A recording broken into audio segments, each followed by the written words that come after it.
C'est quoi 3 4? Bonjour à toutes, bonjour à tous. Donc aujourd'hui, ce qu'on va essayer de faire, c'est le chiffrer des lettres, juste avec les lettres, en Node.js et en multijoueur.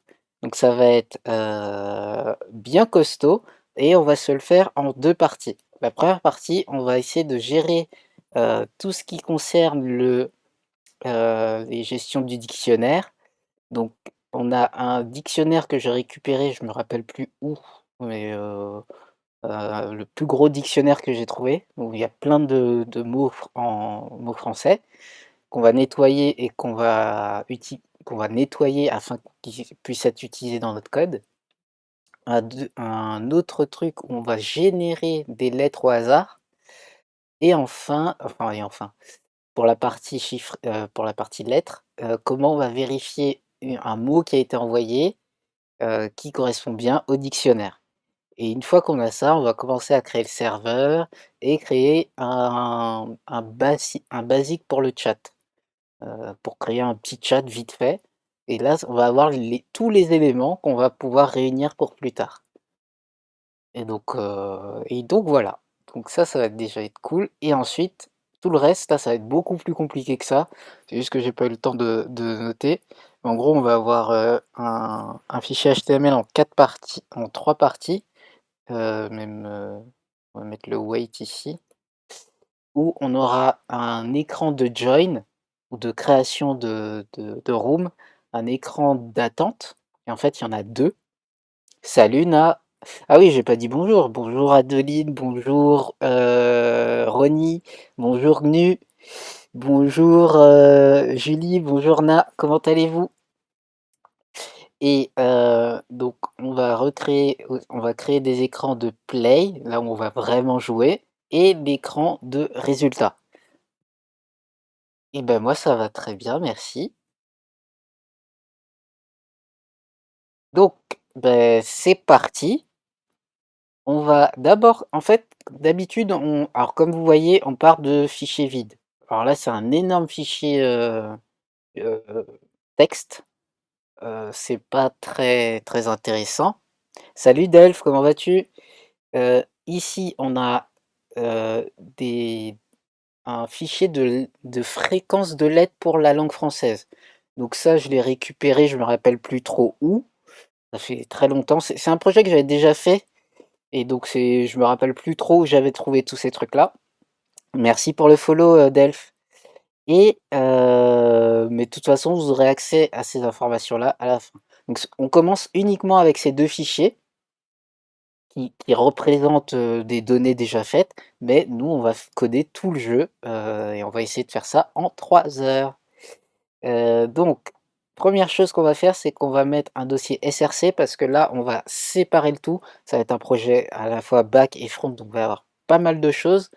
Ensuite, on va avoir un dossier fixtures. Donc, ce sont les fichiers qui bougent pas et qui restent tout le temps comme ça. Donc, le fichier dico, lui, il va rester dans son coin et on va plus le toucher.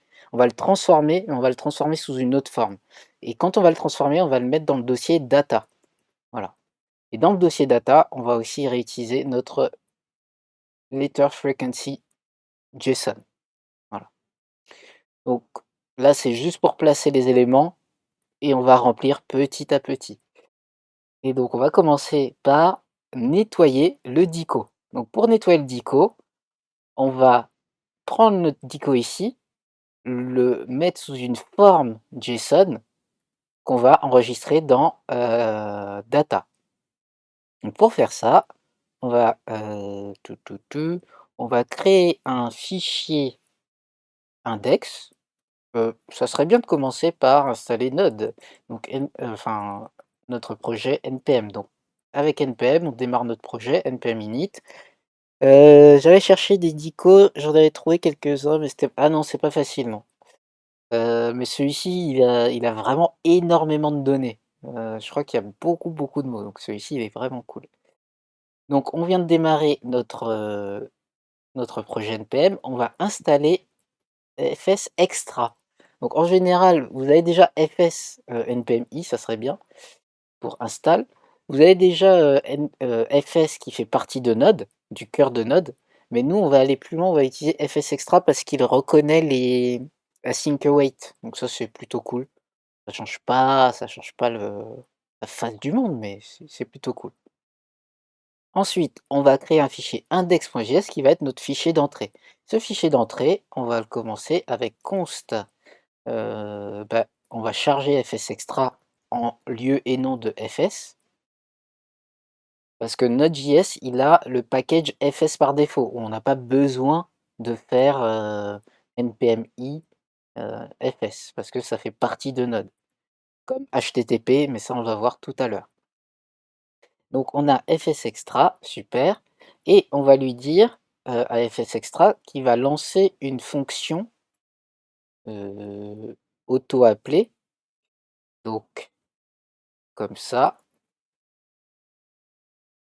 pour pouvoir avoir le async avec un N, et on va lui dire de récupérer, dans un premier temps, de lire le fichier dico. Donc dict, old dict est égal à fs, alors await, parce que le fs read file qu'on va faire, il est asynchrone, c'est-à-dire que pour lire un fichier, surtout un fichier aussi long que ça, le moment où on demande à le lire et le moment où on le récupère, c'est pas le même moment, donc c'est asynchrone.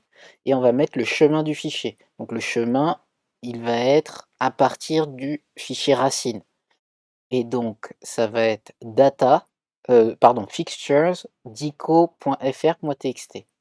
Donc fixtures pardon, dico.txt.fr, pardon, .txt. Une fois qu'on a récupéré le fichier, on va commencer à le split en fait. Donc const ar, on va lui dire, on va prendre, parce qu'en fait notre fichier est un fichier texte. Et qu'est-ce qui le sépare? Ce sont des passages à la ligne. Des passages à la ligne qui le séparent. Donc on va le séparer par passage à la ligne. Et le caractère du passage à la ligne, donc c'est donc all dict qui va être un gros string, une chaîne de caractères énorme qu'on va split par backslash n. Et ça c'est le retour à la ligne. Et on va faire console.log ar.length. Et on va juste regarder ce que ça nous donne. Donc, combien on a d'éléments à l'intérieur. Comme ça, on saura combien il y a de mots. Donc, on va faire un npm start. On va démarrer le projet. Donc, on va créer la commande start node src/index. C'est ce fichier-là qu'on va démarrer avec une virgule et non pas un point virgule puisqu'on est dans un JSON. Ok. Donc, npm start.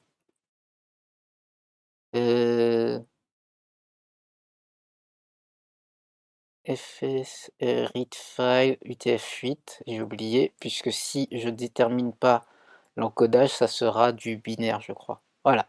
Donc là, on a 300 532 mots.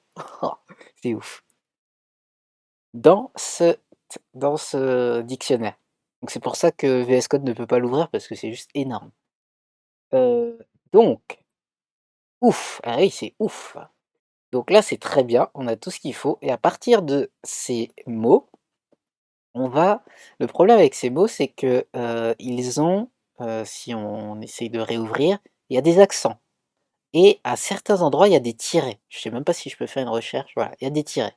Moi, je veux pas avoir à gérer les tirets ou les accents. Donc ce que je vais lui faire, c'est que je vais lui dire, tu vas prendre chacun des mots et tu vas me créer un objet. Donc je vais vous montrer l'objet que je veux créer. Si le mot c'est si le mot c'est E accent aigu comme ça, je veux que tu me crées, alors ce mot-là n'existe pas, donc le A comme ça, et ben je veux qu'il crée A, qu'il crée simplement une clé qui est A et qui correspond au mot A. Voilà. Et si on a des tirets, donc on a vu abat-jour, et ben je veux qu'il me le transforme en abat-jour. Parce que nous, on va cliquer, va avoir des petits boutons sur lesquels on va cliquer et on n'aura pas le tiret qui va apparaître, on n'aura que des lettres. Pardon, c'est le contraire, c'est le contraire. On va avoir la clé qui correspond à ça, voilà. Donc notre but, c'est d'arriver à créer cet objet-là. Donc pour l'instant, on a un arrêt. Donc pour l'instant, on a ça, on a A et abat jour. Et ben on va traverser cet arrêt et on va le transformer. Donc première chose, pour transformer les A en A, et ben on va utiliser diacritics, npmi diacritics, qui est un... pourquoi on modifie pas directement le arrêt?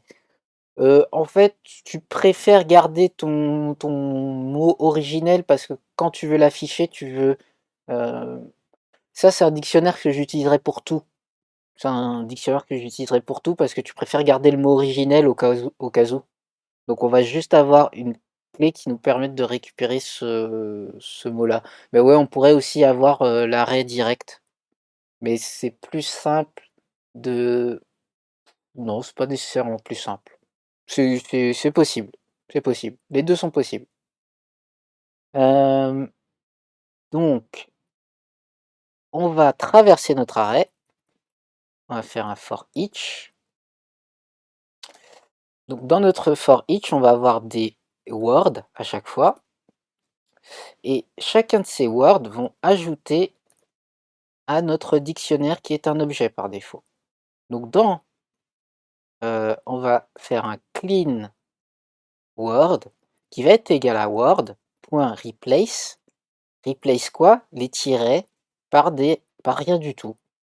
Voilà.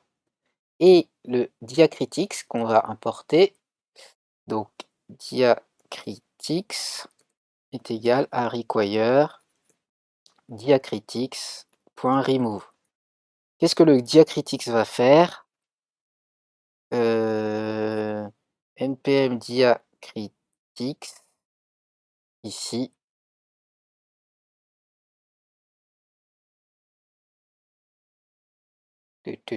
ça prend tous les caractères avec des accents ou autres et ça les transforme en lettres classiques.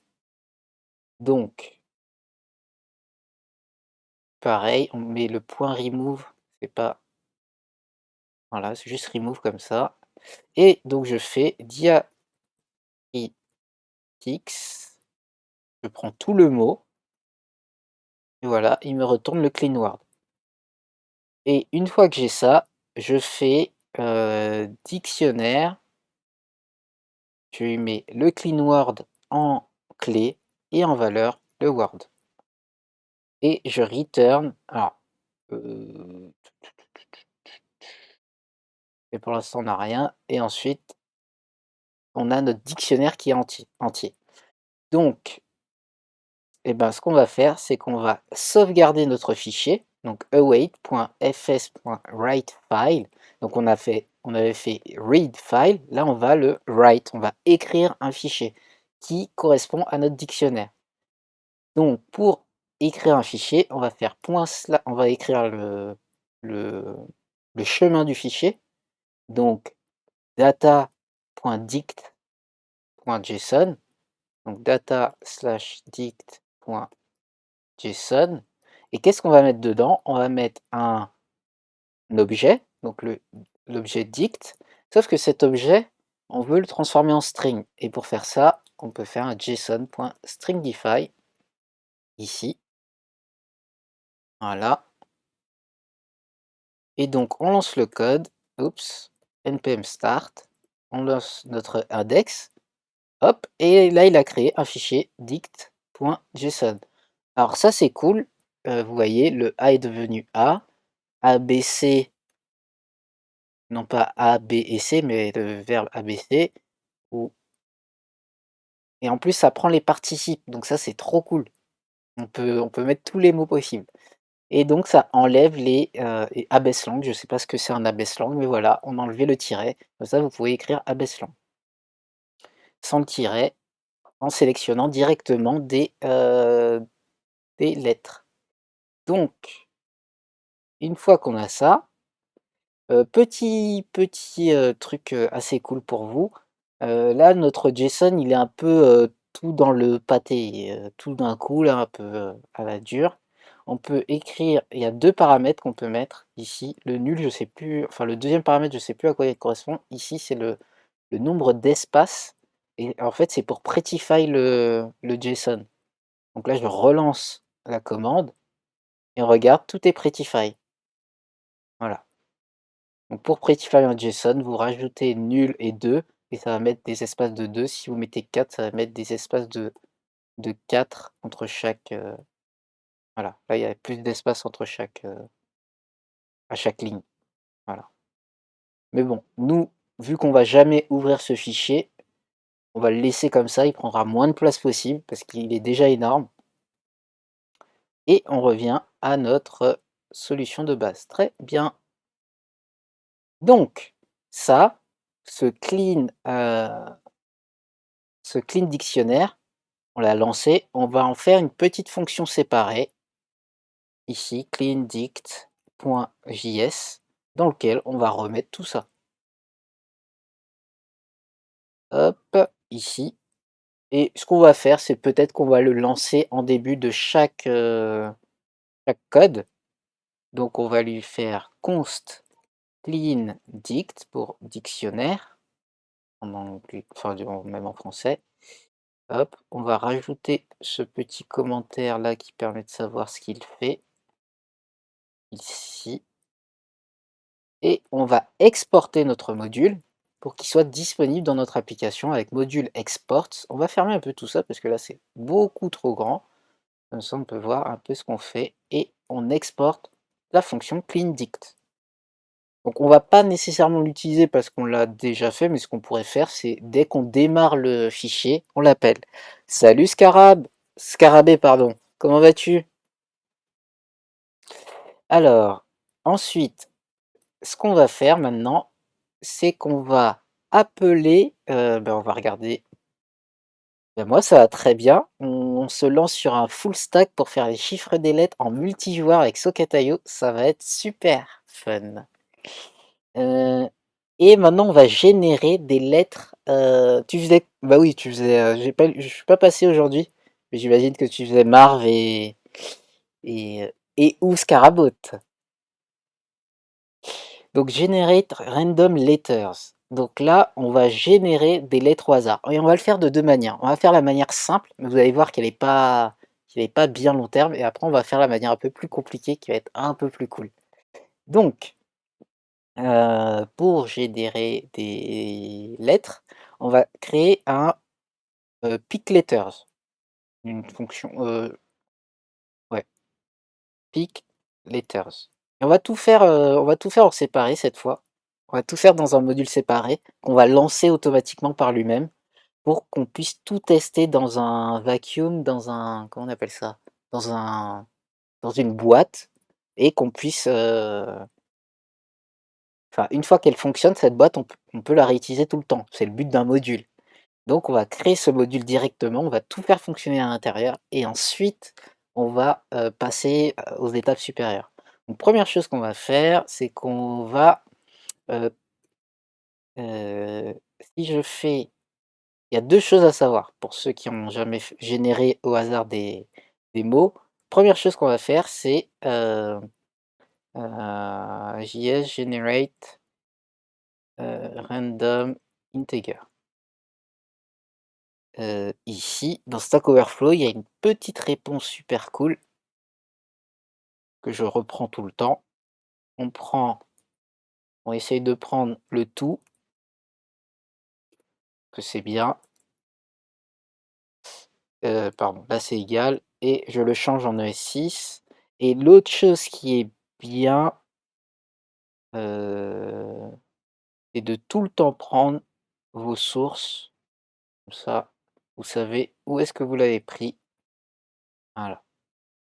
Donc ici, on peut générer un nombre au hasard entre deux chiffres qu'on a choisis. Nous, quels sont les deux chiffres qu'on veut prendre au hasard? Ça va être des... eh ben, pardon, il faut l'autre partie. Donc, magnifique cette photo. L'autre partie, ça va être ASCII table. Voilà. Donc l'ASCII table, ici, ça nous permet de voir que l'ordinateur, lui, il voit les chiffres, les lettres et les caractères à travers une table de numéros. Donc la lettre A majuscule est différente de la lettre A minuscule. C'est-à-dire que la lettre A majuscule, elle va de 65 à 90, pardon, les lettres en majuscule vont de 65 à 90 en chiffres, mais les minuscules vont de 97 à 122. Donc nous, on va tout faire en majuscule et on va prendre des chiffres entre 65 et 90 qu'on va transformer en lettres. Et regardez comment on fait ça en JavaScript. On va tout découper et ensuite on va tout réintégrer dans notre code. Donc là, j'ouvre ma console, je fais un clic droit, inspecter l'élément, j'ouvre ma console et je vais faire string.fromCharCode qui est une méthode JavaScript par défaut. Je mets 65 et pas 55, 65 et ça me retourne le A majuscule. Excusez-moi, c'est peut-être un peu petit. Voilà. Donc string for charcode 65, 66 c'est B et 90 c'est Z. Voilà. Donc, maintenant qu'on sait ça, on a d'un côté la capacité de prendre un chiffre au hasard et de l'autre côté de transformer un chiffre en lettre. Donc, on va faire const pick letter, juste une lettre, qui va être égale à une fonction qui va... ouais, je n'ai même pas besoin de faire pick letter, hein. Je vais faire pick letters directement, parce que c'est une fonction qui va se faire en une lettre, en une ligne, pardon. C'est pas très intéressant. Donc pick letters, on va lui donner par défaut le nombre de lettres. Non, je vais peut-être faire... non, non, on va faire comme ça. Num letters. Si c'est trop compliqué, n'hésitez pas à poser des questions. Num letters, ici, et par défaut, on va lui dire qu'il prend 10. Comme ça, si je mets rien, il va prendre le chiffre 10. Et on va faire une boucle for, qui va partir de let index est égal à num letters. Donc il va partir de num letters, il va partir de 10. Il va dire tant que index est supérieur à 0, alors il va traverser la boucle, enfin il va continuer sa boucle, et il va enlever 1 à chaque itération. Ce qui fait que la boucle là, elle va s'effectuer 10 fois. Et à chaque itération, ben, qu'est-ce qu'il va faire? Il va, dans la variable letters, qui est un array vide, donc un tableau vide, on va ajouter une nouvelle lettre. Et cette lettre, on ne l'a pas définie, donc chaque lettre va être égale à string.fromCharCode, et au lieu de mettre directement 65 comme on l'a fait tout à l'heure, eh bien on va mettre getRandomInt de 65 à 90. Et donc là, il va prendre un chiffre entre 65 et 90. Et le pick letters va nous retourner letters. On va vérifier, on va faire un module.export pour ne pas oublier, pour avoir le pick letters. Et ce qu'on va faire, c'est qu'on va pré-tester tout ça en faisant un console.log. Donc dans notre container, là, dans notre boîte, on va tout tester directement. Alors on aurait pu faire des vrais tests unitaires, mais surtout que la fonction va changer et donc c'est pas très bon. Hop, donc pick letters, on va lui dire tu récupères une lettre par défaut. Voilà. Donc on lance non pas npm start, on va lancer directement notre fichier. Donc node src pick letters, hop, et là il récupère bien une lettre, le G. Voilà, regardez ici, le G, donc une lettre par défaut dans l'alphabet. Super. Et ben si je fais pick letters 3, il va récupérer 3 lettres par défaut, au hasard, dans l'alphabet. Et là vous voyez, ça c'est chiant, parce que ça prend 3 lettres qui sont des consonnes. Il n'y a aucun moyen voilà, si on se tape des mots qu'avec des consonnes, on peut rien faire. X, F, Z. Voilà le mot qu'il faut chercher avec ça. Donc, ce qu'on va faire, c'est qu'on va générer nos lettres en fonction de la fréquence qu'il y a dans l'alphabet français. Donc pareil, je ne sais plus où j'ai retrouvé ça, mais enfin, vous tapez letter frequencies en français quelque part, vous allez trouver les fréquences des mots dans la langue française, des lettres dans la langue française. Et comme ça, je sais que moi j'avais récupéré ça et qu'après j'avais retraduit les pourcentages en chiffres. Donc j'ai récupéré ça d'un projet. Donc ce qu'on va faire, c'est qu'on va récupérer ces informations ici et on va créer un arrêt, on va créer un c'est ça, on va créer un arrêt qui va créer 97 fois le B, 315 fois le C, 373 fois le D et ainsi de suite. On va tout Ça sera dans le même arrêt et une fois qu'on aura cet arrêt énorme avec énormément de lettres, on va récupérer une lettre au hasard dans cet arrêt et là, on va avoir au hasard des lettres qui vont un peu mieux correspondre à ce qu'on veut. Donc, dans notre pick letter, on va charger tout au début const letter frequency comme ça. Require. Donc là, on remonte au data letter frequencies.json. Quand on charge un point .json dans, dans Node, par défaut, il est déjà en mode JSON. Donc il n'y a pas besoin de le parser ou de le string, de JSON parse, parce que c'est pas un string, c'est déjà un objet JSON. Donc ça, c'est cool. Ensuite, maintenant qu'on a ça, on va modifier notre pick letters.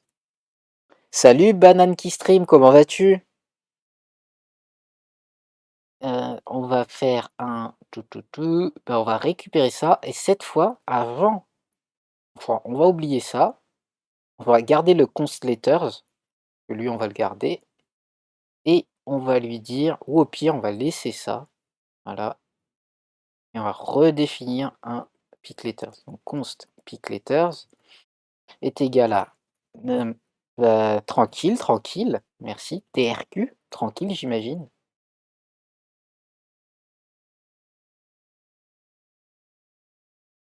Ouais, donc là, oui, bah ouais, le but c'est de faire.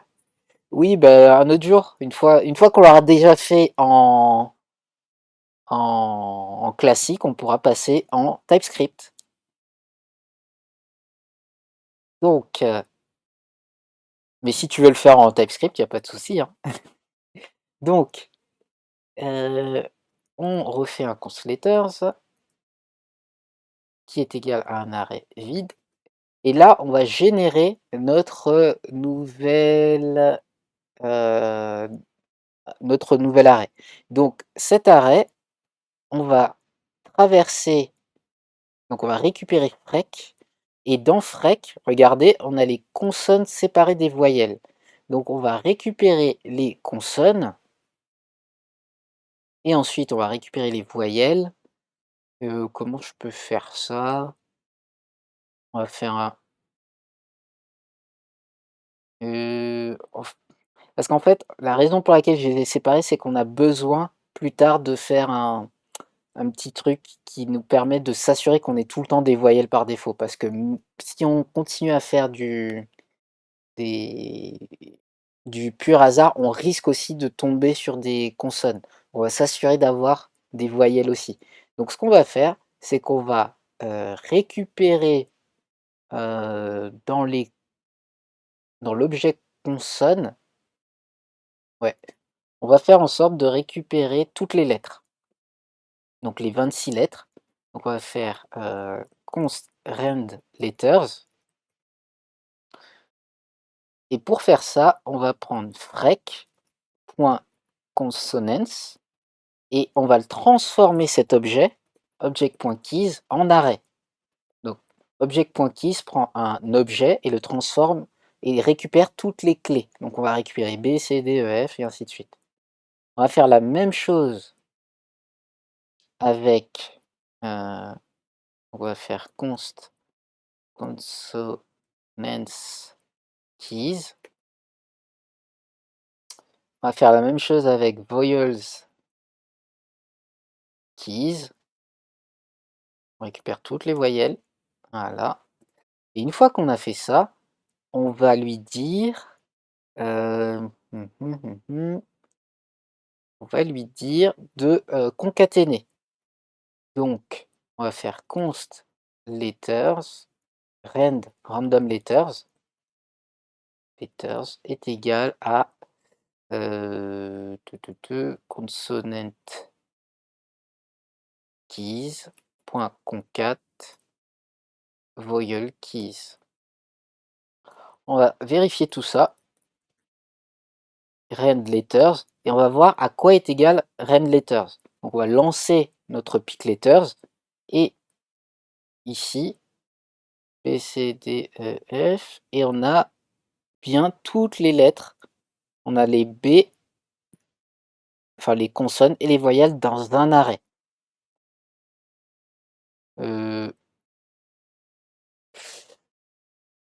Non, parce qu'en fait, ce que je veux, c'est pas un objectif, c'est object values. J'ai récupéré les deux, les clés et les valeurs. Donc, je mets juste consonants et voyelles. Consonants et voyelles. On relance. Donc, non, c'est pas value, c'est entry ce que je veux. Parce que value, c'est le contraire de keys. Là, il récupère que les values. Et entries, il récupère les clés et les valeurs sous forme d'arrêt. Voilà. Donc là, j'ai un arrêt qui contient des arrêts qui ont mes lettres et le nombre de fois qu'elles doivent apparaître. Ok. Donc maintenant, ce que je vais faire... Est-ce que vous savez s'il y a un repeat en JavaScript? Je crois qu'il y a un repeat maintenant. JavaScript, repeat, letter.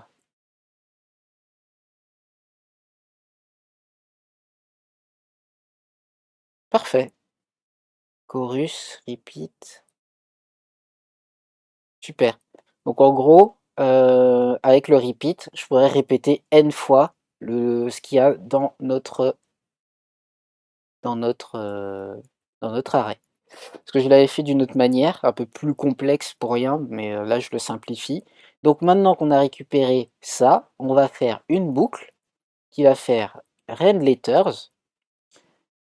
Est-ce qu'on fait un map? Oui. Donc const rand.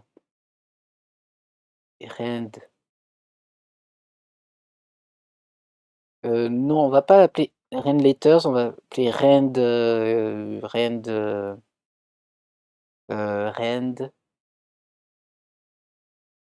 Parce que rand letters, c'est justement ce que je vais récupérer. Donc random, non, frec concat frequencies. Voilà. Et donc, on part de... Donc on fait const rand letters qui va être égal à concat frequencies point map, sauf qu'on a un arrêt, on a un arrêt d'arrêt, donc ça c'est bon. On traverse, on récupère donc chaque fréquence de lettres. On va juste faire un console log pour bien s'assurer de ça. Oui, enfin, pas nécessairement, je crois qu'on est bon. Et ensuite, à chaque itération, donc je récupère le B. Donc frec 0, c'est le B. Frec 1, index 1, c'est le 97, et ainsi de suite. Auquel je renvoie, je return, puisqu'on est dans un map. Je vais lui faire... Ouais, on va faire ça. Return, donc frec 0, point repeat, puisque c'est un string. Repeat combien de fois? Frec. 1. Voilà. Et une fois qu'on a fini avec notre random letters, eh bien, on lui fait un join, parce qu'on va récupérer un arrêt, on lui fait un join. Ce qui fait que quand on fait console.log rand letters, on devrait avoir un énorme arrêt, voilà, avec le nombre de fois. Et là, A, on voit qu'il est plein de fois. Euh, je présume 815 fois, puisque c'est ce qui était écrit. Et maintenant, on peut, et vous voyez que le Y, on le voit beaucoup moins. Et normalement, le K est que 2 fois, donc ça, on peut compter rapidement. Voilà, que 2 fois. Super. Donc là, on a un string qui contient toutes nos lettres. Et une fois qu'on a ce string qui récupère toutes nos lettres, et ben, ce qu'on va faire, c'est qu'on va maintenant prendre une lettre au hasard à travers ces random letters. Donc, pour ça, on va faire const. Donc, on a déjà const letters. On va refaire notre boucle for let. Je vais la récupérer. On va faire une boucle qui va tourner 10 fois, enfin n fois, num letters fois, qui va cette fois non pas récupérer le from char code, puisqu'on a déjà les lettres, il va récupérer de 0 à rand letters.length. Il va prendre un caractère entre... pourquoi j'ai fait join d'ailleurs? J'ai pas besoin de faire join. Voilà, je fais pas join. Je prends, donc j'ai un arrêt en fait qui contient à chaque fois une lettre. Ça va être plus simple. Comme ça, je récupère dans rand letters. Non, quoique, ça revient au même. Ça revient strictement au même. Et voilà. Donc là, on a letter. Et on va faire console.log letters ici. Et on lance. Et c'est pas bon du tout. Donc random length-1 déjà. Et rand letters get random int. Ah oui, j'ai pris 3 lettres. Pourquoi il me fait... Ah oui, oui, bah oui, non, il faut vraiment que je join. C'est parfait. Voilà. Parce qu'en fait, il prend... Ok, c'est bon, voilà. Donc là, j'ai CRS. Parfait. Hop. Et là, vous voyez... Alors là, on a beaucoup plus de voyelles qui apparaissent. Sauf que on peut avoir MDN, Mozilla Developer Network, on peut avoir des problèmes où, private joke, hein, donc on peut avoir encore des consonnes. Donc ce qu'on va faire, c'est qu'on va s'assurer de mettre qu'il, on va s'assurer qu'il va traverser au minimum 2 fois dans les voyelles. Et une fois qu'il a traversé dans les voyelles, là on le fait traverser dans le reste, on le fait traverser euh, dans le classique. Donc on va refaire. Alors avant ça, on va aussi on va exporter toute cette fonction ici où on génère le rand letters. Parce que ça, on ne veut pas le répéter à chaque fois. On veut le faire qu'une seule fois. Donc générer les rand letters. Donc ici, const get rand letters, ici, qui va simplement nous retourner les rand letters. Voilà. Comme ça, const rand letters est égal à get rand letters. Ok. Et une dernière chose, et c'est qu'on va faire quasiment la même fonction, mais qui va rand voyelles. Et cette fois, on va juste récupérer les voyelles ici. Donc on n'a pas besoin de de concat, du concat frec, puisque voyelles correspond à ce qu'on veut et qui va nous retourner des les fréquences de toutes les voyelles. Et cette fois, on peut récupérer 2 lettres dans les voyelles. Donc rend vowels, ici, get rand vowels. Et on lui dit si index est... Donc d'ailleurs, on va faire un truc plus simple.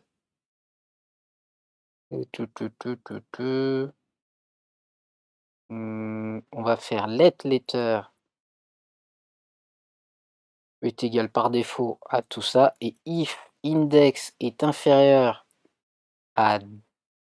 Pardon, c'est le contraire. On démarre au plus grand. Donc si il est ah oui, là c'est embêtant parce que j'ai fait à l'envers.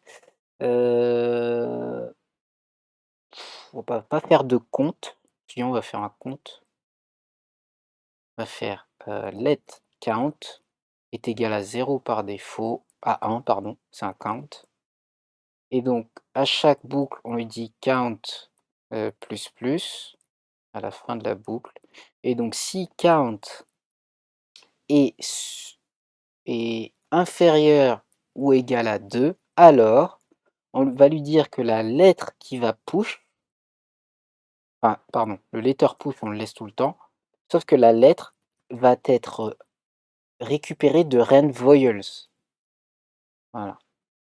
Donc on pourrait on va resimplifier après parce que là ça va dans tous les sens. Et on récupère pareil de O0 rand vowels point length moins 1. Voilà.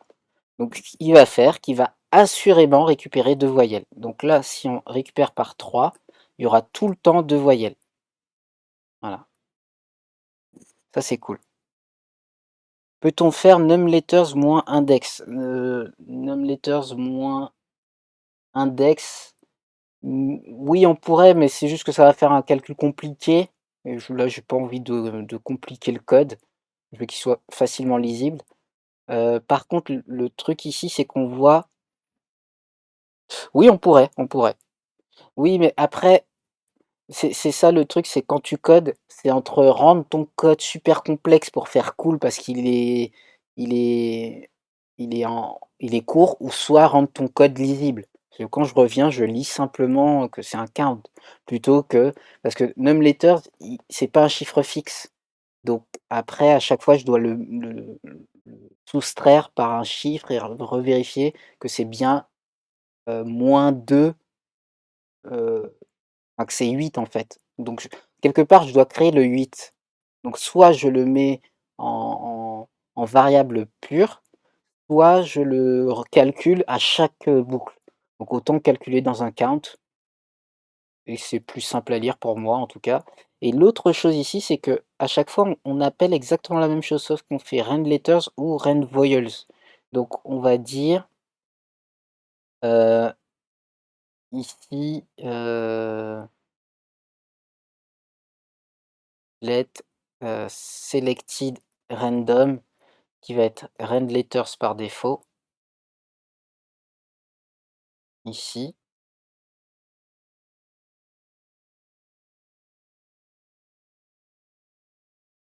Et donc on va faire un const letter qui va être tout le temps s random, qui va être à get random int 0,s random .length moins 1. Et là, on va simplement dire, par défaut, il prend S, le selected random, c'est rand letters. Sinon, le selected random, S rand, est égal rand vowels. Voilà.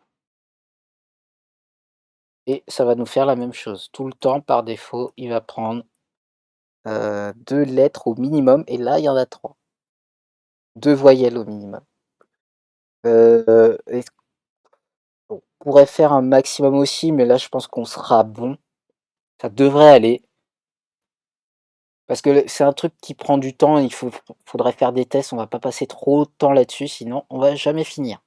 OK, donc là, on est bon et cette fois, on va lui dire de récupérer 10 lettres. Donc par défaut, il prend 10 et là, vous allez voir, OK, hop, voilà, ça c'est cool. Pourquoi il dit undefined? Ah oui, parce que j'ai pas mon voilà, on va return, tout simplement, return, letters. Letters et voilà. Parce que la fonction, c'est la fonction qu'on printait et elle retournait rien.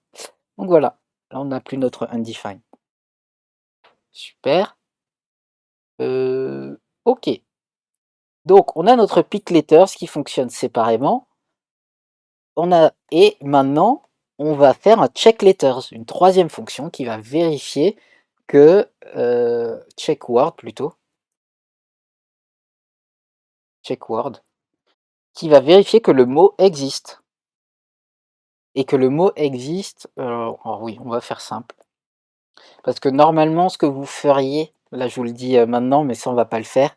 Normalement, ce que vous feriez, c'est que vous vérifiez que le check word existe dans les lettres qui ont été données. Parce que quand vous allez faire du code du front-end, tout le temps quand vous faites du front-end, il faut penser au hacker. Et une fois qu'on connaît le jeu, on sait qu'on pourrait envoyer directement au socket une fausse réponse avec un mot de 10 lettres qui ne correspond pas aux lettres par défaut. Donc en gros, notre vérification de réponse, elle devrait vérifier que euh, le mot qui est envoyé contient toutes les lettres qui sont dans les lettres par défaut. Ça, on va pas le faire, parce que ça va rendre complexe le truc, mais sachez que ça sera une vérification à faire. On va simplement vérifier que le mot envoyé est bien dans le dictionnaire. Donc, donc check letters, check word, pardon, .js. Pareil, on va faire un module séparé, const check word est égal à une fonction. On va mettre check word. Et check word va attendre word. Il va charger notre dictionnaire. Donc dict est égal à require. On remonte à data slash dict JSON. Ah non, j'avais chargé le letter frequencies, donc ça c'est bon. Et ce qu'on lui dit de faire, c'est est-ce que en fait, on va pas l'appeler check word. Is word in dictionary. Voilà. In dict. Voilà, on va l'appeler comme ça plutôt. Puisqu'il va retourner true ou false. Donc si il me retourne true ou false, ça va être directement is word in dict. Voilà. Ça c'est la notation hongroise. C'est un type d'écriture de variable ou de fonction. Sachant qu'elle retourne un booléen, on va simplement dire is ou has. Et comme ça, dès qu'on lit la fonction ou la variable, on sait que c'est un booléen à l'intérieur. Donc return, elle va prendre le mot, elle va chercher dans le dictionnaire, et si dictionnaire word, point tout lowercase, avec un C majuscule, donc si le mot en minuscule est égal, existe dans le dictionnaire, il va nous retourner quelque chose.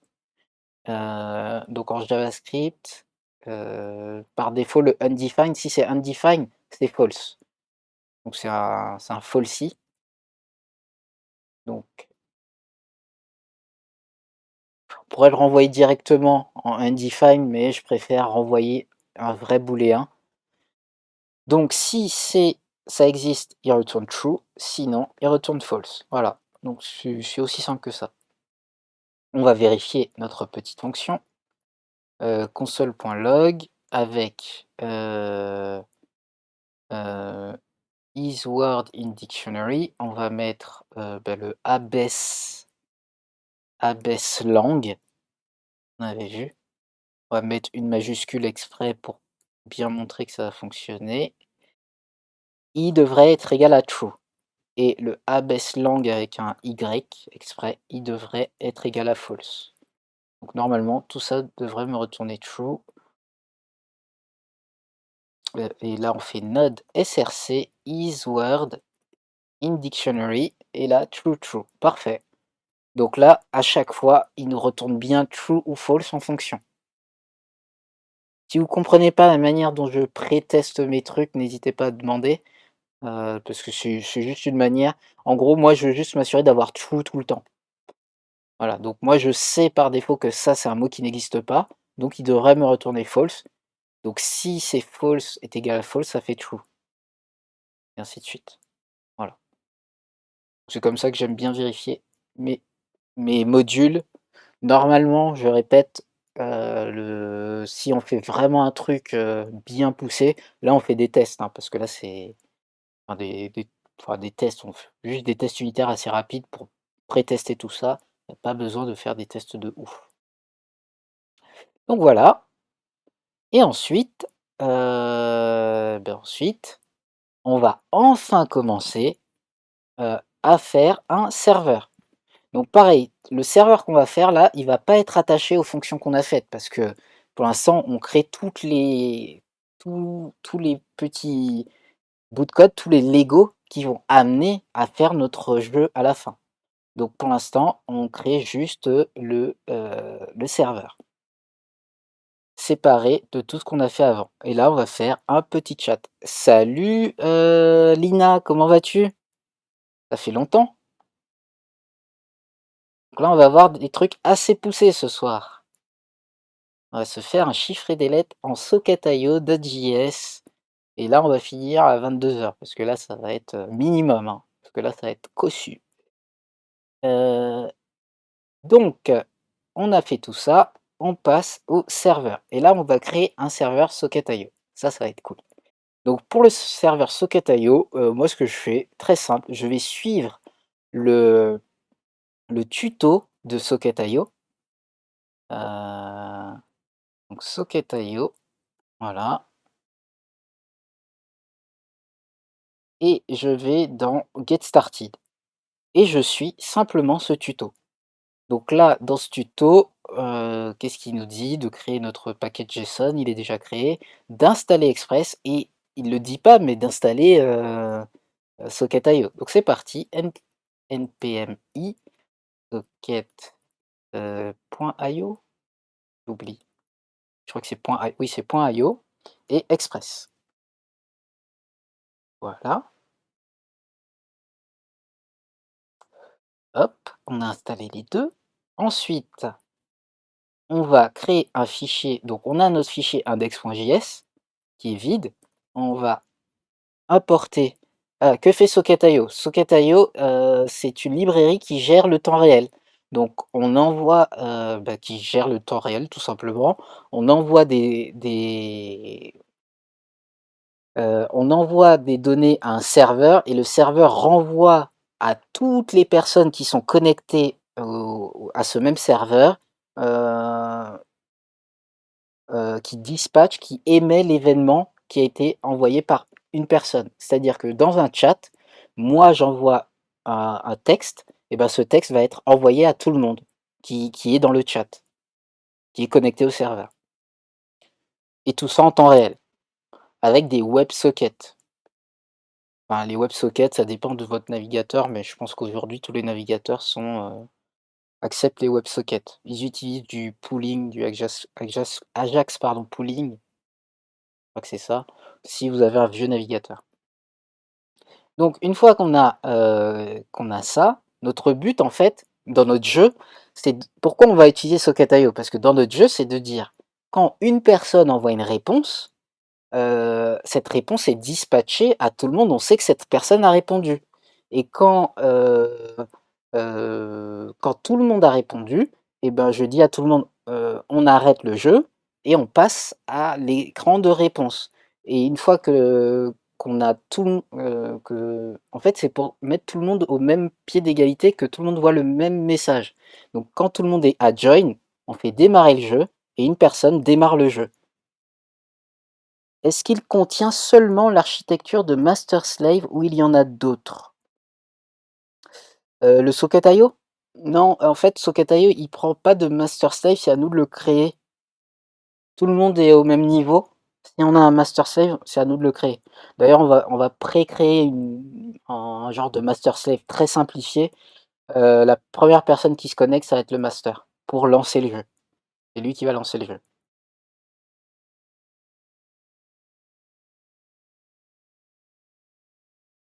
Mais en fait, il y a pas de master slave parce que en gros, le master, je vois ce que tu voulais dire. Le master, c'est le serveur. Tout le monde, tous les clients sont des slaves entre guillemets. Tous les clients, ils vont simplement envoyer une information. Et c'est le serveur qui est en lui-même un master par défaut. Mais après, tous les clients sont tous au même niveau. Donc il n'y a pas vraiment de master slave. C'est à nous de le créer, c'est le serveur qui créera cette architecture. Donc, ben, on va importer Express, pardon, on va suivre le tuto et on va regarder. Donc là, le tuto, alors il fait un truc, j'aime pas trop ce qu'il fait, on va tout découper. Donc il charge Express et il instancie Express directement. Donc on va charger Express séparément, const Express est égal require, par require Express. Et une fois qu'on a require express, là on va faire const app est égal express, parenthèse. Voilà. Donc là on a app. L'autre truc, c'est qu'il appelle le HTTP. À quoi sert En fait, l'Express va nous permettre de créer une page HTML. Express, c'est un serveur classique. C'est le module le plus très utilisé pour faire des serveurs web. Donc on va utiliser ça pour afficher une page en fait. On pourrait le faire sans Express. D'ailleurs, le tuto le fait sans Express. C'est juste que moi je supporte. Si, pardon, le tuto le fait avec Express. Mais je sais pas pourquoi il fait ça. Enfin bon. Pour... En fait, c'est pour gérer simplement le get, le get de la page d'accueil. On pourrait le faire avec l'HTTP, mais avec l'HTTP, c'est juste qu'on va récupérer les réponses, les requêtes de manière pas super complexe, mais de manière brute.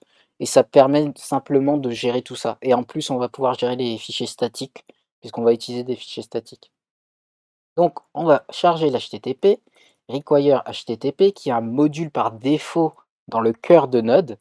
Donc, il n'y a pas besoin de faire npm i HTTP. Dans tous les nodes, il y a le module HTTP par défaut. Donc, on require HTTP. Et là, on revient en haut. Il nous dit ici qu'il va faire require HTTP create server de app. Donc pareil, moi je sépare, je veux juste require HTTP. Et maintenant, je vais faire const server est égal à donc http.createServerApp. http.createServerApp. Et ensuite, lui, ce qu'il fait, c'est directement http listen. Mais moi, mon create server, c'est devenu la variable server. Et je crois que j'ai répondu, mais oui, il génère aussi les statiques. Et donc, euh, server.listen, listen, et on va écouter le port 3000. Et sur le port 3000, on va avoir un callback et on va lui dire server started on port, server started on port, et ce port, ben, on va le mettre dans une variable, parce que si j'utilise deux fois une valeur, ça devient une variable. Ici, const port est égal 3000. Et maintenant npm start, on a bien lancé un serveur. On va quand même faire une page get, donc une première page d'accueil, et on va lui dire res, pardon, Donc ça serait bien de définir le rec et le res. Rec, res. Pardon, j'ai pas expliqué. Donc dans Express, tout le temps, on a le app qui va nous permettre de créer des pages. Donc le get, en fait, c'est la méthode, c'est le verbe quand votre navigateur appelle une page. Donc c'est le get qui est par défaut. Et on va appeler la page d'accueil qui sera le slash. Et le get attend deux paramètres, donc la route qui est le slash et un callback qui va attendre comme paramètre request qui va être la requête qui a été envoyée. Donc quand vous appelez le serveur, vous faites une requête et la response que vous allez envoyer. Donc request, response. Et la réponse que je vais envoyer là, pour faire simple, c'est send hello world. Juste pour être sûr que mon serveur il est lancé, c'est tout. On va pas aller plus loin pour l'instant. Donc localhost 3000, j'envoie, c'est bon, j'ai bien hello world. Ensuite, ce que je veux faire, c'est que je ne veux pas envoyer directement hello world, je veux renvoyer une page HTML. Donc sur le tuto ici, ce qu'il fait, alors voilà, il avait fait un res.send, parfait. Mais ici sur le tuto, il envoie dire send file index HTML. Moi, ce que je préfère, c'est qu'on va lui dire à notre app.use express statique. Donc, il va rendre un dossier de notre application en statique. Tout ce qui est dans ce dossier va être servi comme une page classique, comme un serveur en fait. Donc, tout ce qui est dans public, ça va être comme un site web classique. Donc là, je vais mettre index.html et dans cet index HTML, je vais mettre hello page HTML. Et ensuite, je vais enlever le slash et donc par défaut, il va prendre l'index. Un serveur web prend tout le temps par défaut index HTML et donc le express statique il le fait pour nous par défaut. Ce qui fait que quand je rappelle la page d'accueil, la page de base de notre site, et ben automatiquement il va prendre la page HTML. Donc maintenant, on va créer une vraie page HTML. On va créer notre head. Ensuite, on va faire meta char7 utf8. Title, et le title, ça va être chiffres et des lettres, qu'avec des chiffres, qu'avec des lettres. On n'a pas le temps de faire les chiffres et des lettres. Et ensuite, body. Body, et dans le body, on va commencer, on va importer, parce qu'on va quand même finir le tuto ici. Donc en gros, ce qu'il fait, il crée une page basique, il fait un genre de qui fait ça. Donc nous, on va faire de manière beaucoup plus simple. On va mettre ici, on va mettre un input, on va mettre un bouton qui va mettre send et on va mettre une div. Voilà, c'est tout. De toute façon, tout ça, on va l'effacer. C'est juste pour avoir les basiques de notre chat. Et une fois qu'on a nos basiques, qu'on a créé nos envois de messages de serveur à client et ainsi de suite, on va effacer cet HTML qui ne correspond pas à ce qu'on veut, mais on va faire vraiment simple pour s'assurer que tout fonctionne. Parce que là, il y a pas mal de choses qui vont les unes avec les autres. Enfin, qui s'enchevêtrent. Et donc, c'est bien de voir un exemple simple pour pouvoir faire plus compliqué après. Donc, une div ici qui va contenir nos messages, un input où on va envoyer notre message et le send qui va contenir notre message et là qui va envoyer le message. Pardon. Ok, donc ça c'est bon, on a créé notre page HTML où il n'y a rien. Ensuite, on va retourner sur le tuto. Donc voilà, il nous dit d'installer Socket.io, on l'a déjà fait.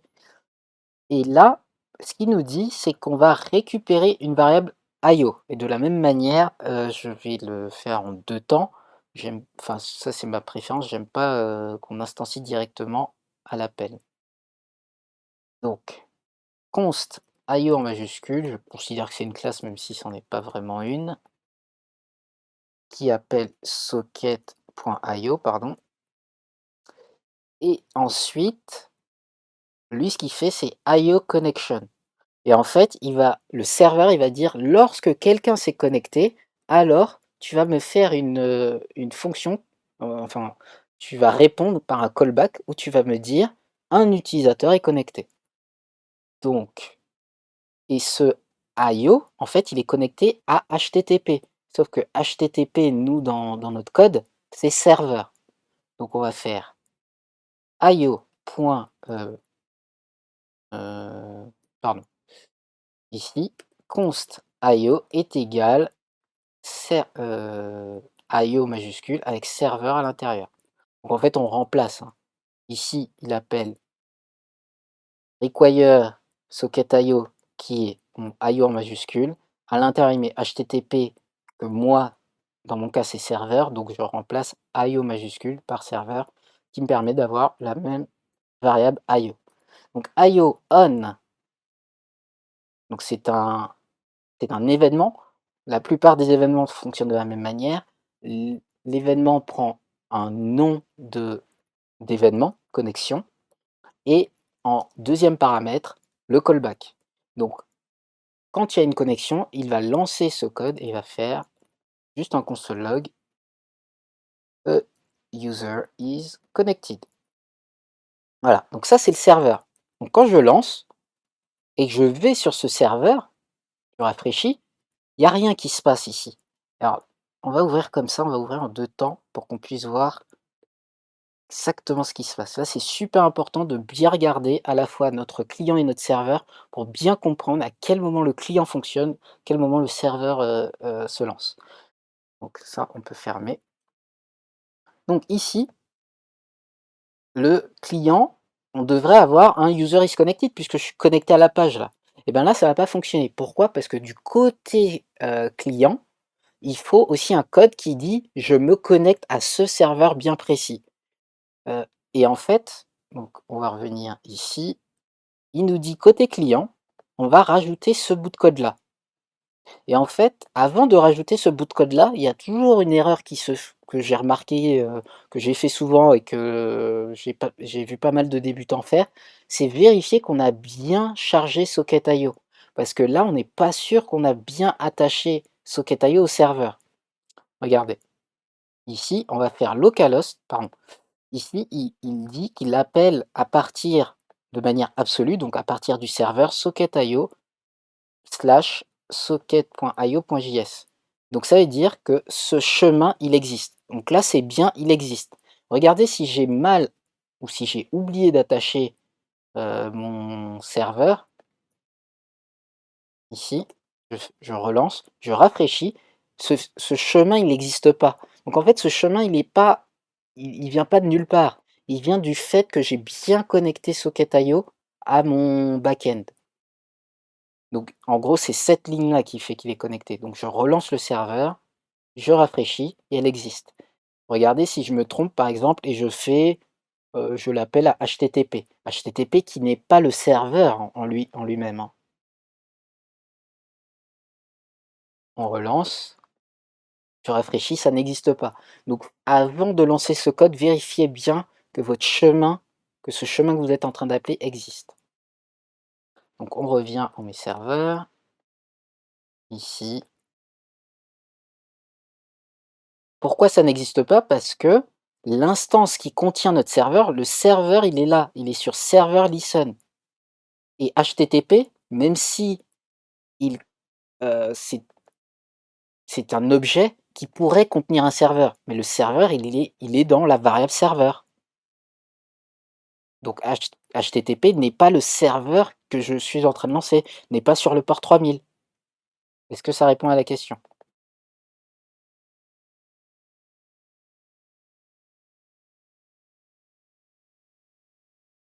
Hop.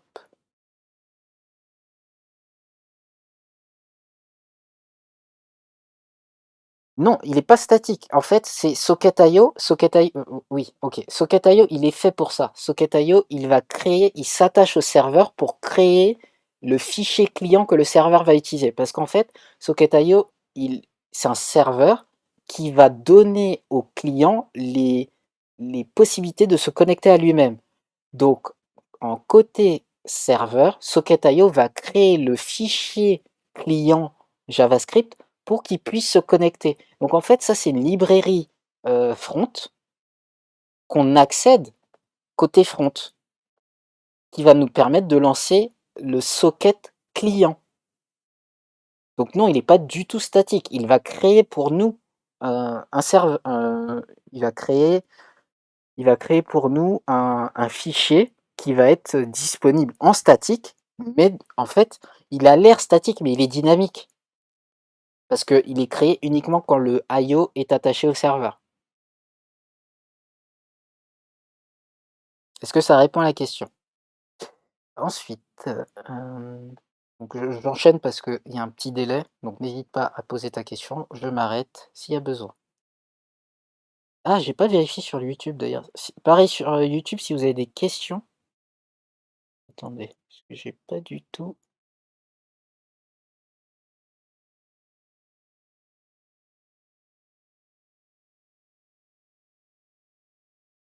Et en plus, il y a une. Ah non. Ouais, il y a une personne qui regardait. Salut, personne qui regardait sur YouTube, désolé. Voilà. Ah, hop. Donc, n'hésite pas à poser des questions. Cette fois, je regarde. Un peu, d'accord. Donc, en gros, ce qu'il faut retenir, c'est que Socket.io, mais, il a un côté serveur, mais le côté serveur, il va envoyer une librairie client qu'il va envoyer via le serveur. Parce que il y a un autre truc aussi qu'il faut faire très attention dans Socket.io, c'est les versions. C'est-à-dire que si, par exemple, il y a des gens qui font Socket.io Client, qui prennent la version client à télécharger de Socket.io. Sauf que si je prends la mauvaise version de Socket.io client, ah, j'en sais rien du tout, Banane qui stream. Donc si on récupère uniquement, on récupère la version 2, et ben ça va pas fonctionner et on saura pas pourquoi. Donc le mieux, c'est de récupérer la version qui vient du serveur et le serveur lui-même va donner une version client. Comme ça, on va pouvoir connecter les deux. Donc, le serveur va s'attacher, la librairie Socket.io s'attache au serveur pour pouvoir délivrer une librairie client qui correspond exactement à la bonne version. Donc voici pourquoi ils font tout ce mambo jumbo. Ouais, c'est de l'anglais ça. Enfin, peu importe. Tout ce truc assez complexe afin d'avoir la même version. Mais si je vous conseille, essayez de tester le truc, comprenez ce qui se passe, parce que là, on peut parler très longtemps de ça. Il faut le tester, quoi. Ouais, j'en sais rien du tout, Banane qui stream. Je découvre Twitch depuis quelques mois maintenant, mais je m'y intéresse pas beaucoup à ce qui se passe sur Twitch, à part aux développeurs. Allez, on enchaîne. Donc, ici, on a donc maintenant, on va récupérer le Socket.io en front. Et donc ça, je peux le copier tel quel. Parce que ça sera ça sera tout le temps ce chemin-là.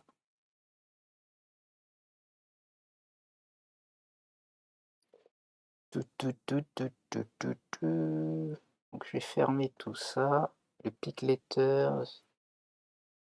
Voilà. J'ai juste besoin de l'index HTML et de l'index JS. Et je vais dans l'index HTML. Hop, je charge la librairie front qui est connectée au back. Et à ça, je lui rajoute const io est égal socket. C'est tout. Je relance mon serveur. Et là, je vais taper sur entrée dans pas longtemps, mais regardez ici, je vais faire 1, 2, 3, entrée. Non. Qu'est-ce que j'ai fait? Bah, il aurait dû connecter, m'afficher le message. Heu, donc socket.io j'ai peut-être fait le contraire. Oui, c'est const socket, pardon.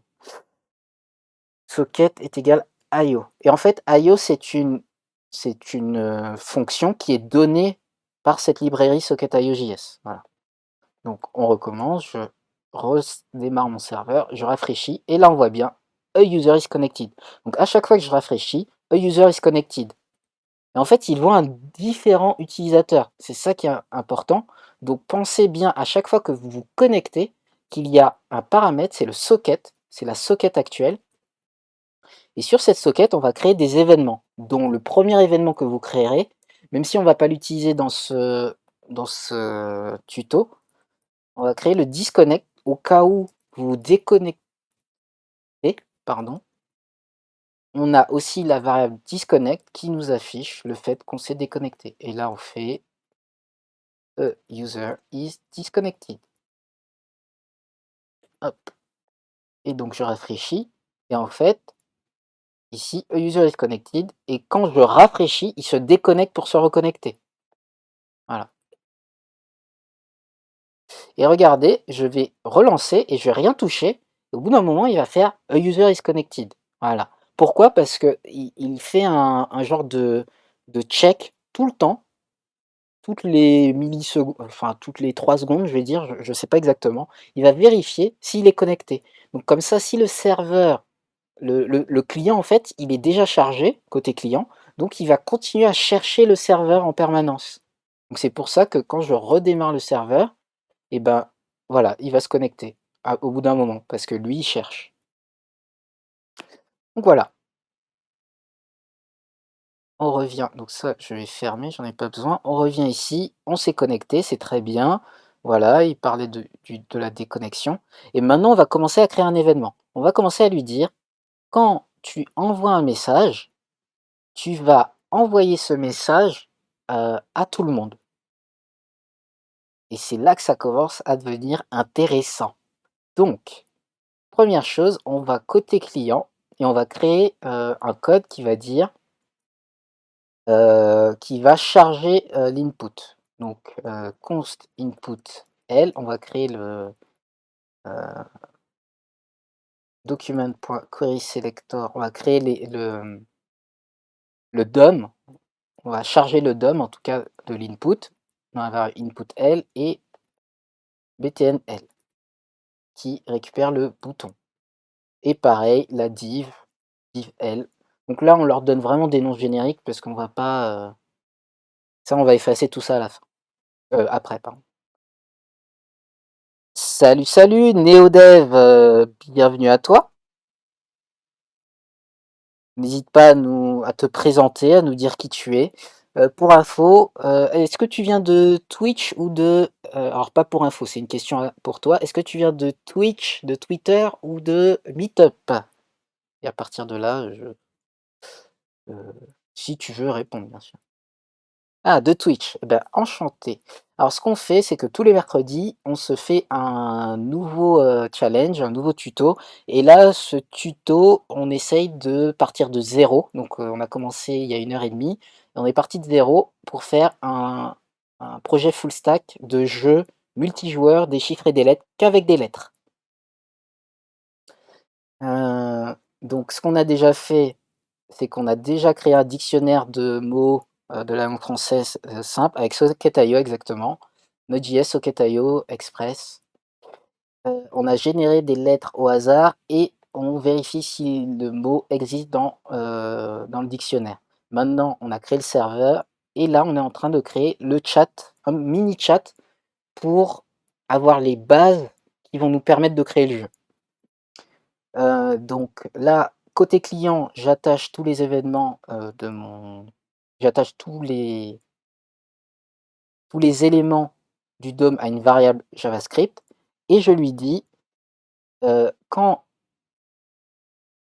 tu vas faire btn, quand tu vas faire un clic sur le bouton, donc add event listener, clic, et ben, tu vas effectuer une fonction qui va lui dire, et ben, tu sais quoi? Une fois que tu as écrit un message, première chose que tu vas faire, c'est que tu vas envoyer ce message socket.emit, emit c'est pour envoyer, tu vas envoyer le message avec du virtual DOM, c'est-à-dire le virtual DOM, c'est un concept que j'entends uniquement avec des frameworks, et là on n'utilise pas de framework. Oh, ah non, non, mais là, oui, ah d'accord, OK. On pourrait aussi, mais oui, enfin, oui, si tu veux. C'est pas Je trouve que c'est plus simple d'avoir une base HTML sur laquelle on peut modifier que de recréer tout. Quitte à tout recréer, autant utiliser un framework. Parce que les frameworks sont faits pour ça. Oh, ouais, c'est une préférence. Mais oui, on peut faire ça. Ah, salut, salut Abdullah, c'est toi qui es sur YouTube. Bon bah, bienvenue. C'est peut-être plus simple pour toi d'utiliser YouTube que Twitch. Euh, oui, ça change de rien là. On fait pas un truc super poussé. Euh, ok, donc on va envoyer un message. Et ça, le message, on l'envoie côté serveur. Et ce message, on va lui dire quoi? On va lui dire ABC pour l'instant. Donc à chaque fois que je vais cliquer, il va envoyer un message ABC au serveur. Et bien ce message ABC côté serveur, on va le récupérer. Donc on va lui dire, sur chaque socket, on va lui dire socket.on message. Quand je reçois message, il va récupérer donc un callback dans lequel il va recevoir le message. Donc on va faire console log message. Donc pour l'instant j'ai mis en dur le message qu'on récupère, c'est ABC. Donc j'appuie sur ici et il l'envoie ABC et ici c'est le console log du serveur, donc c'est bien le serveur qui envoie le message. Et là on commence à rentrer dans un truc qui est un peu compliqué, c'est qu'on ne sait plus quel est le message qui vient du client, du serveur et ainsi de suite. Donc ce qu'on va faire, c'est que moi je vais mettre un préfixe à tous mes envois. Donc tous mes envois clients vont avoir client, un petit c pour client. Client message, il envoie ABC. Et ensuite, lui, le serveur, il récupère ses messages. Voilà. Et donc on sait que c'est un message qui vient du serveur, on va le préciser. Et après, ce qu'on va faire, c'est que le serveur, il va envoyer ce message à tout le monde. Pour envoyer à tout le monde, c'est io.broadcast.emit. Et il va envoyer un message qui va être donc le nom du message. Donc cette fois, c'est un serveur message, donc S-message, qui contient message. Donc c'est le même message que j'envoie, moi je l'envoie, le serveur le récupère et là il le renvoie à tout le monde. Donc on relance.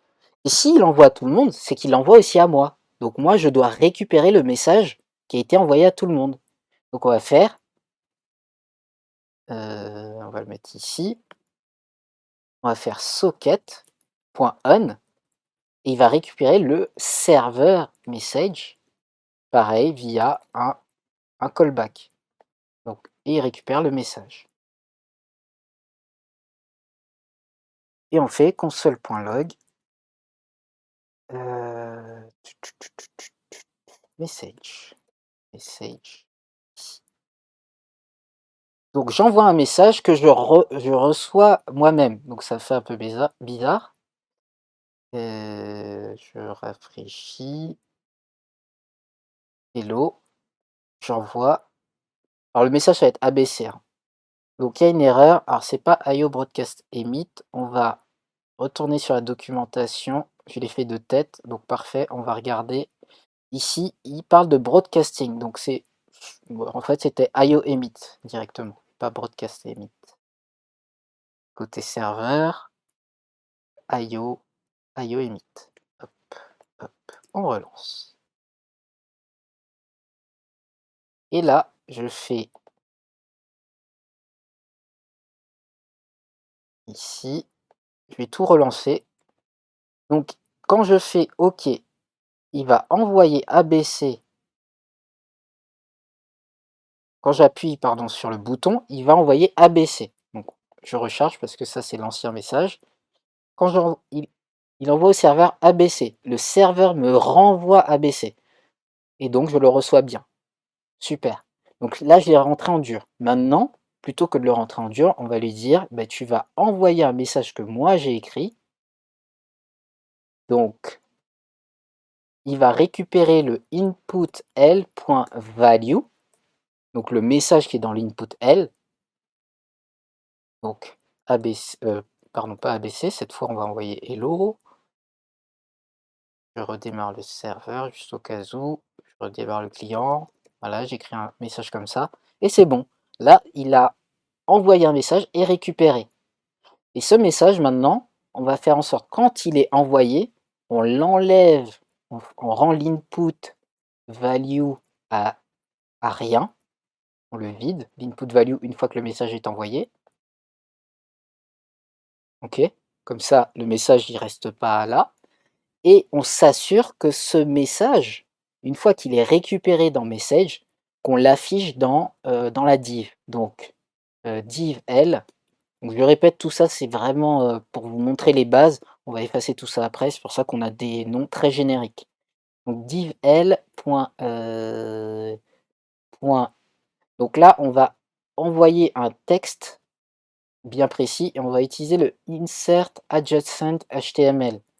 Je vais vous montrer ce que c'est ici. En fait, le insert adjacent HTML, c'est une méthode assez poussée qui nous permet dans un élément de dire before end, je vais insérer quelque chose ici, juste avant la fin de l'élément. Comme ça, quand on va envoyer plusieurs messages, ils vont tout le temps. Par exemple, le premier message envoie fou, le deuxième message, ça sera bar, et ben il sera envoyé ici, juste après le premier. Comme ça, on aura un ordre. Donc insert adjacent element, premier paramètre, c'est soit before begin, after begin, before end ou after end. Et moi, je mets before end, virgule. Et qu'est-ce qu'on envoie? On envoie un élément HTML. Je vais envoyer un P. Non. Oui, peu importe. On envoie un P et ce P, on va lui mettre le message qu'on a reçu. Là, vous allez me dire, mais pourquoi on fait ça? On a déjà envoyé le message, pourquoi on le fait traverser monts et marais pour le récupérer comme ça? Donc hello, je fais OK, il y a une erreur, parfait. Donc div insert adjacent HTML.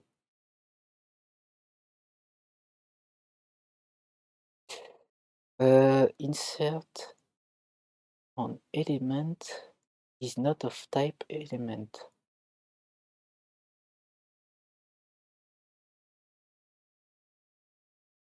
Ok. On va se créer un const p element qui est égal à p element. Donc document. Et là on fait du virtual DOM comme tu disais, NeoDev. Donc on va créer cet élément de toute pièce, donc create element qui va être un P, une balise P. Et cette balise P, PL, on va lui mettre text content est égal à message. Et on va insérer cet élément à div L. Hop, on redémarre, hello, on envoie, et voilà, il a bien affiché hello ici. Et regardez, le petit truc cool qui va se passer, c'est qu'on va ouvrir ici un deuxième localhost, on va rafraîchir, on va tout remettre à zéro, et regardez ce qui va se passer. Il va y avoir a user connected 2 fois. Donc là, ce qui se passe, c'est qu'il voit 2 clients différents. Je vais faire hello, j'ai envoyé, et ça envoie aux deux simultanément. Et je vais faire blabla, et il envoie aux deux simultanément. En fait, on envoie le message de l'un, qu'on dispatche à tout le monde, comme ça tout le monde reçoit le message. Et donc on peut le faire avec 3 personnes aussi. D'ailleurs, la troisième personne qui va se connecter, elle va pas voir les premiers messages, mais elle va voir les derniers. Donc, dernier message. Et là, tout le monde voit le dernier message, mais lui, il est arrivé trop tard, donc on le voit pas. Si vous voulez qu'il voit les messages précédents, on a déjà fait un live là-dessus, où je fais un vrai chat, et on récupère tout ça. Donc, maintenant qu'on a fait les envois et les récupérations, et ben, on va intégrer tout ça dans un jeu. Donc là, c'est la fin de la